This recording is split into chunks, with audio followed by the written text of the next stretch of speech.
అందరికీ నమస్కారం. Welcome to platter tiles. ఈరోజు మీకు ఒక ఇంట్రెస్టింగ్ స్నాక్ రెసిపీ షేర్ చేయబోతున్నాను. అదే కార్న్ చీజ్ బాల్స్. ముందుగా దీనికి కావాల్సినవి ఒక ఫుల్ స్వీట్ కార్న్ బాయిల్ చేసి కోర్స్గా గ్రైండ్ చేసుకోవాలి. అలాగే 2 మీడియం సైజ్ బంగాళదుంపల్ని ఉడికించి పెట్టుకోవాలి. అలాగే మోజరెల్లా చీజ్ని తురిమి పక్కన ఉంచుకోవాలి. ఇప్పుడు ప్రాసెస్లోకి వెళ్ళిపోదాం. ముందుగా బౌల్లో గ్రైండ్ చేసుకున్న కార్న్, అలాగే 1/4 కప్ కార్న్ కెర్నల్స్ గ్రైండ్ చేయనివి యాడ్ చేసుకోవాలి. ఇప్పుడు ఉడికించిన బంగాళదుంప తురుము, అలాగే మోజరెల్లా చీజ్ యాడ్ చేసుకోవాలి.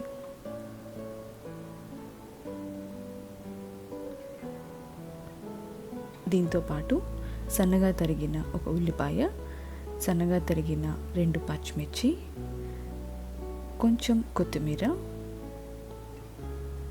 1 టేబుల్ స్పూన్ అల్లం వెల్లుల్లి పేస్ట్, అలాగే 1 table spoon salt, 1/2 table spoon మిరియాల పొడి, 2 table spoon cornflour, 1/4 cup bread crumbs add చేసుకోవాలి. ఇవన్నీ యాడ్ చేసుకున్నాక మొత్తం అంతా కలిసేలా మిక్స్ చేసుకోవాలి.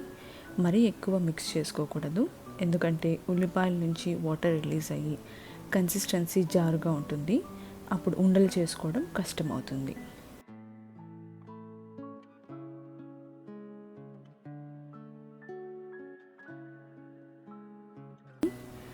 ఇక్కడ చూపిస్తున్న విధంగా ఉండలు చేసుకొని పక్కన పెట్టుకోవాలి. తర్వాత కార్న్ స్లరీకి ఒక 2 టేబుల్ స్పూన్ కార్న్ఫ్లోర్ తీసుకొని కొంచెంగా వాటర్ యాడ్ చేసుకొని ఉండలు లేకుండా బాగా కలిపి పక్కన పెట్టుకోవాలి. ముందుగా ఉండలు చేసి పక్కన పెట్టుకున్న వాటిని ఒక్కొక్కటిగా కార్న్ స్లరీలో డిప్ చేసుకుంటూ తర్వాత బ్రెడ్ క్రమ్స్లో ఫుల్గా కోట్ చేసుకొని పక్కన పెట్టుకోవాలి. ఇలా అన్ని ఉండలు కోట్ చేసి ఒక 15 మినిట్స్ ఫ్రిడ్జ్లో పెట్టుకోవాలి. ఇప్పుడు డీప్ ఫ్రైకి సరిపడా ఆయిల్ యాడ్ చేసుకొని,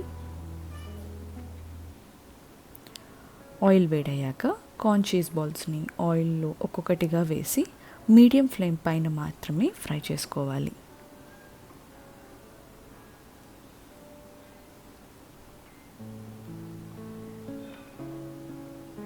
ఒక 10 నిమిషాలు సన్నని మంట పైన ఫ్రై చేసుకున్నాక గోల్డెన్ కలర్కి చేంజ్ అవుతాయి. ఈ స్టేజ్లో స్టవ్ ఆఫ్ చేసి సర్వ్ చేసుకోవడమే. వేడి వేడి evening snack corn cheese balls ready అయిపోయాయి. మీకు ఈ రెసిపీ నచ్చితే ట్రై చేసి ఎలా ఉందో కామెంట్ సెక్షన్లో కామెంట్ చేయండి. అలాగే మీ ఫ్రెండ్స్ అండ్ ఫ్యామిలీతో షేర్ చేయండి. సబ్స్క్రైబ్ చేయడం మర్చిపోకండి.